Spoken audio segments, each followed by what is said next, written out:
Welcome to the master classes. कैसे हैं आप लोग? उम्मीद करता हूँ अच्छे होंगे और फिट होंगे, है ना।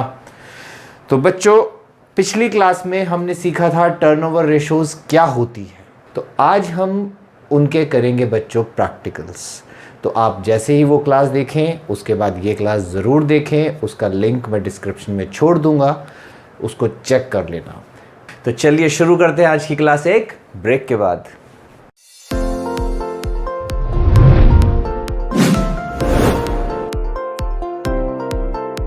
हाँ जी बच्चों, आ जाओ। एक क्वेश्चन ले लिया मैंने ट्रेड पेबल टर्नओवर रेशो का और एक क्वेश्चन ले लिया मैंने वर्किंग कैपिटल टर्नओवर रेशो। और ये बिल्कुल सबसे वो कहते हैं ना धांसू क्वेश्चन है। ये दो क्वेश्चंस कर लो, आपको सब समझ में आ जाएगा। दोनों एकदम बढ़िया क्वेश्चन है। 5 मिनट लगेंगे सॉल्व करने में। और देखिए ये टॉपिक हमारा खत्म। चैप्टर तो अभी खत्म नहीं हुआ, चैप्टर होने में तो टाइम लगेगा। लास्ट टॉपिक रह गया है। चलिए देखिए क्या कह रहा है। वो कह रहा है cash purchase 25% of total purchase.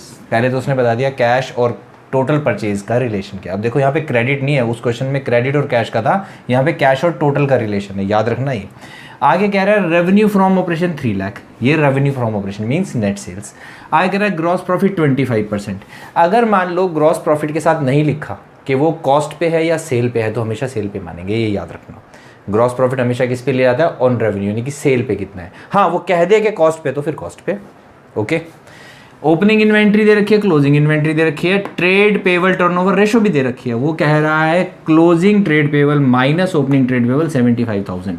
आपको ये दोनों निकालने हैं कि क्लोजिंग ट्रेड पेबल्स कितने हैं और ओपनिंग ट्रेड पेबल्स कितने हैं। चलिए, बहुत कुछ आ गया ना, कोई बात नहीं, सॉल्व करते हैं। आ जाओ। देखो बच्चों, सबसे पहले हमारे निकलेंगे एवरेज ट्रेड पेबल्स। और वो कहाँ से निकलेंगे? इस रेशो से। सबसे पहले तो जो रेशो मेन है उसको लिख लो, ट्रेड पेबल्स टर्नओवर रेशो। क्या फार्मूला होता है? Net credit purchase upon average trade pebbles. Okay बच्चों, चलिए ये कितनी दे रखी है? 3। अब हमें ये चाहिए, ये तो हमें पता ही नहीं, निकालना पड़ेगा।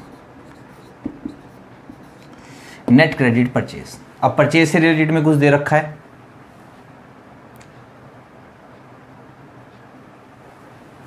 परचेज ही नहीं दे रखी। देखो कैसे निकलेगी। अगर आपको याद हो तो छोटा सा ट्रेडिंग अकाउंट बना देता हूं। लो जी,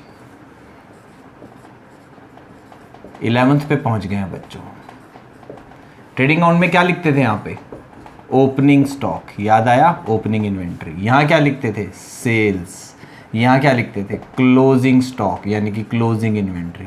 यहाँ क्या लिखते थे? परचेज। और यहाँ आता था ग्रॉस प्रॉफिट। और ये होते थे दोनों साइड बराबर। याद आया बच्चों? ऐसे ही होता था ना।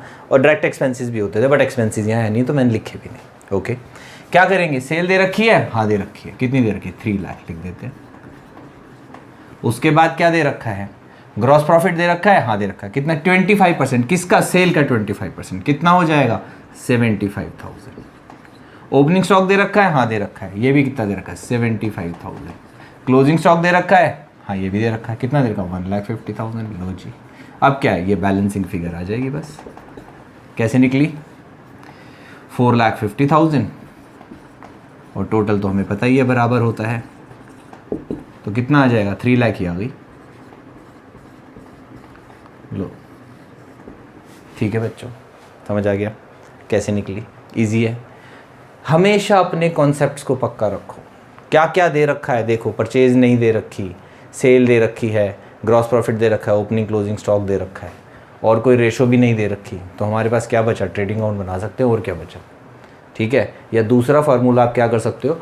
कॉस्ट ऑफ गुड्स सोल्ड के 2 फार्मूले बना सकते हो। एक क्या होता है? Opening stock plus purchase minus closing stock. और दूसरा होता है सेल्स माइनस ग्रॉस प्रॉफिट। तो जब इसको यहाँ ले जाके माइनस करते, वो कहानी वही बनती। कहानी यहाँ से पकड़ लो या यहाँ से पकड़ लो, ये यहाँ माइनस हो जाता, ये यहाँ माइनस होता, टोटल फिर भी बराबर करना था। हमने ऐसे बराबर कर दिया।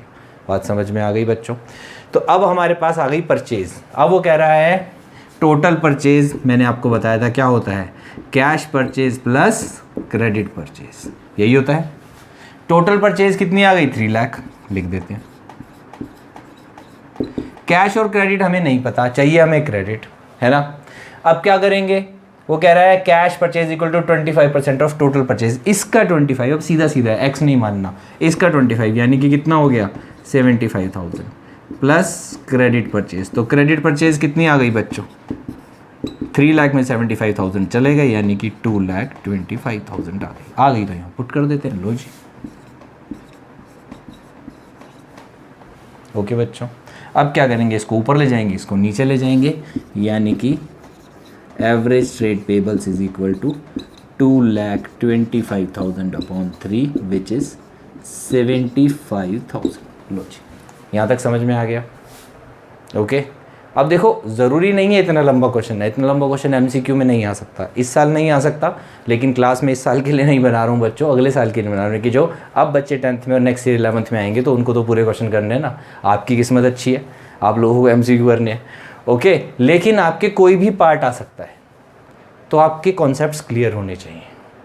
ओके, इस साल जो 11th में वो अगले साल 12th में आएंगे, तो उनके लिए भी क्लासेस बन रही है, तो आप उनके पॉइंट ऑफ व्यू से पढ़ो। लेकिन आप किस लिए पढ़ो, आपको आगे जो है फ्यूचर में एमसीक्यू नहीं मिलेंगे। दूसरी बात, आपको कोई भी पार्ट आ सकता है, ये पार्ट आ सकता है, ये पार्ट आ सकता है, ये पार्ट आ सकता है, ये एमसीक्यू में आ सकते हैं बड़े आराम से। तो इसलिए आपको सब सीखना है, प्रैक्टिस करो। ओके, चलिए अब हमारे एवरेज आ गए। वो क्या कह रहा है, क्लोजिंग माइनस ओपनिंग 75,000 मान लेते हैं भाई। और एवरेज क्या होते हैं, opening plus closing divided by 2, ये हमारे एवरेज हो जाते हैं। तो हम मान लेते हैं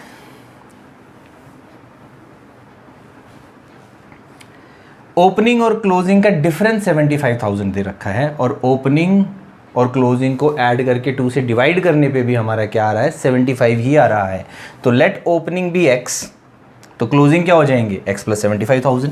ओपनिंग कितने हो गए x, तो क्लोजिंग कितने हो जाएंगे x plus 75,000 divided by 2 is equal to 75,000।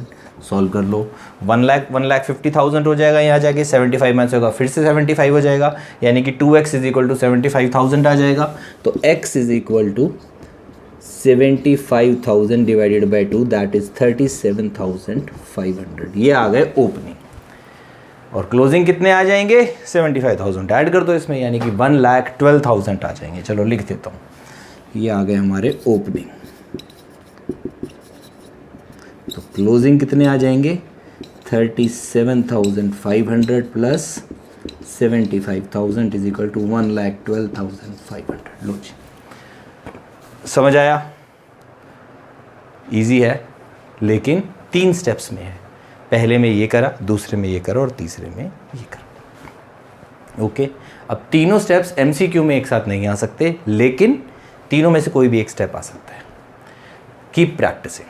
Okay, last question क्या कह रहा है, वर्किंग कैपिटल टर्नओवर रेशियो निकालनी है। तो सबसे पहले तो फॉर्मूला लिख लेते हैं, वर्किंग कैपिटल टर्नओवर रेशियो क्या होता है, सेल्स और revenue from operation upon working capital. एक तो ये मेरा W बड़ा अच्छा नहीं बनता, लो जी अब बन गया सही।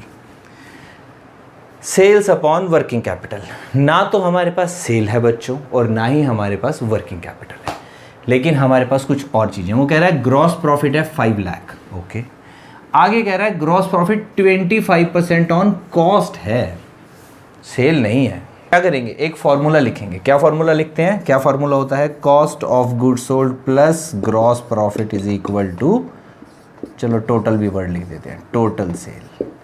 अब हमें कुछ दे रखा है, हाँ दे रखा है, क्या दे रखा है, 5 लाख दे रखा है, ये लिख देते हैं। ना ये दे रखा है, नहीं दे रखा है, चाहिए हमें ये। आगे क्या कह रहा है, ग्रॉस प्रॉफिट जो है वो 25% है कॉस्ट का, यानी कि इसका 25% है ये। तो हम क्या करते हैं, ये हमें लिखने की ज़रूरत ही नहीं थी, चेंज करते हैं फॉर्मूला। साइड में लिख लेते हैं एक छोटा सा और। चलिए क्या करेंगे, gross profit is equal to 25% लिख लेते हैं इनटू कॉस्ट। ओके बच्चों, तो कॉस्ट कितनी आ जाएगी निकाल लेते हैं। ये 5 लाख दे रखा है, into 100 upon 25 is equal to cost, तो ये आ गई 20 लाख। कॉस्ट कितनी आ गई 20 लाख आ गई। अब क्या करेंगे, इस कॉस्ट को यहाँ पुट कर देंगे, लो जी। तो ये क्या आ गई, टोटल सेल्स कितनी आ गई 25 लाख सेल्स आ गई। और इसको हम क्या बोल सकते हैं, रेवेन्यू फ्रॉम ऑपरेशन। दूसरी क्या चीज़ चाहिए, वर्किंग कैपिटल। अब देखो क्या दे रखा है, हमें दे रखा है इक्विटी शेयर कैपिटल, हमें दे रखा है रिजर्व्स एंड सरप्लस, हमें दे रखा है लॉन्ग टर्म लोन्स, हमें दे रखा है नॉन करंट एसेट्स। अब इनको देख के दिमाग घूम जाता है कि भैया करंट के बारे में कुछ लिखा ही नहीं है ना। अब अगर मान लो ये तो मैंने बैलेंस शीट बना दी, बैलेंस शीट ना बनाई होती तो आप भी सोचते हैं सर करंट के बारे में तो कुछ भी नहीं लिखा, ना करंट एसेट्स और ना करंट लायबिलिटीज। अब क्या करें, देखो क्या करना है, आपने भी यही करना है, घबराना नहीं है। हमें पता है बैलेंस शीट में ये सारी आइटम्स आती हैं और इनका टोटल जो है वो हमेशा क्या होता है, बराबर होता है बच्चों। ये बात तो पता है ना हमें अच्छे से।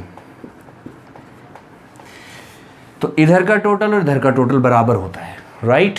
यहाँ पे क्या होता है, करंट एसेट्स, यहाँ क्या होते हैं, करंट लायबिलिटीज। अब हमें ऐसी दो फिगर्स डालनी है कि ये बराबर आ जाए। हम नहीं सोच सकते ऐसा कुछ भी, क्योंकि वो कोई भी दो फिगर्स हो सकती है। मैं डाल सकता हूँ, देखो ये 10 लाख है, ये 15 लाख है, मैं यहाँ 1 लिख दूँ, यहाँ 6 लिख दूँ, मैं यहाँ 2 लिख दूँ, यहाँ 7 लिख दूँ, कुछ भी हो सकते हैं। पर हम एक काम कर सकते हैं, क्या कर सकते हैं, अगर हम इसको यहाँ से हटा के यहाँ ऐसे लिख दे, यानी कि क्या लिख दे, वर्किंग कैपिटल। अब तो ये बराबर आएंगे, अब बराबर आएंगे। तो ये कितना हो गया 15 लाख, और ये कितना हो गया, ये भी 15 लाख, तो ये कितना आ गया 5 लाख बैलेंसिंग फिगर। समझ आया बच्चों। बेसिकली ये आपको क्या दे रखा है, कैपिटल एम्प्लॉयड के दो फॉर्मूले दे रखे हैं। एक फॉर्मूला क्या होता है, equity share capital, reserves and surplus, preference share capital होता तो भी ऐड कर देते, एंड लॉन्ग टर्म लोन्स, या दूसरी भाषा में बोलूँ तो डेट प्लस इक्विटी। ये इक्विटी ये डेट है, तो डेट प्लस इक्विटी क्या बनती है, working capital, sorry capital employed. और non current assets plus current assets minus current liabilities भी क्या बनती है, वर्क कैपिटल एम्प्लॉयड। या फिर fixed assets plus working capital भी क्या बनती है हमारी, कैपिटल एम्प्लॉयड। तो दोनों को इक्वल रख दिया हमने। नहीं तो सिंपल फार्मूला है, मैंने हमेशा आपको बताया कि जब भी ऐसे क्वेश्चन आए फटाक से छोटा सा टी बनाओ, बैलेंस शीट बनाओ, फिगर भरो, अपने आप सब कुछ निकल जाता है। बात समझ में आ गई। तो अब हमारे पास दोनों फिगर्स आ गई, ये आ गई है हमारी 25 लैक्स और ये हमारी आ गई है 5 लैक्स। लाख से लाख कट गया, 25 से 5 कट गया, 5 टाइम्स। लो जी, ये आ गया हमारा answer, working capital turnover ratio. तो बच्चों उम्मीद करता हूँ कि ये आपको अच्छे से समझ में आ गया होगा। नहीं आया तो दोबारा रिमाइंड करके क्लास को देख लो, क्योंकि ये समझना बहुत ज़रूरी है आपके लिए। इस चैप्टर में कॉन्सेप्ट्स ही सबसे ज़्यादा काम आएंगे। ओके, तो आज की क्लास अगर आपको समझ आई हो, अच्छी लगी हो, तो बच्चों लाइक कर देना, चैनल को सब्सक्राइब करना बिल्कुल मत भूलना, और अपने फ्रेंड्स का भला ज़रूर करना, उनके साथ शेयर कर देना यार। ओके, तो चलिए अगली क्लास में मिलेंगे प्रॉफिटेबिलिटी रेशियोज के साथ। तब तक tata bye bye and please take care of yourself.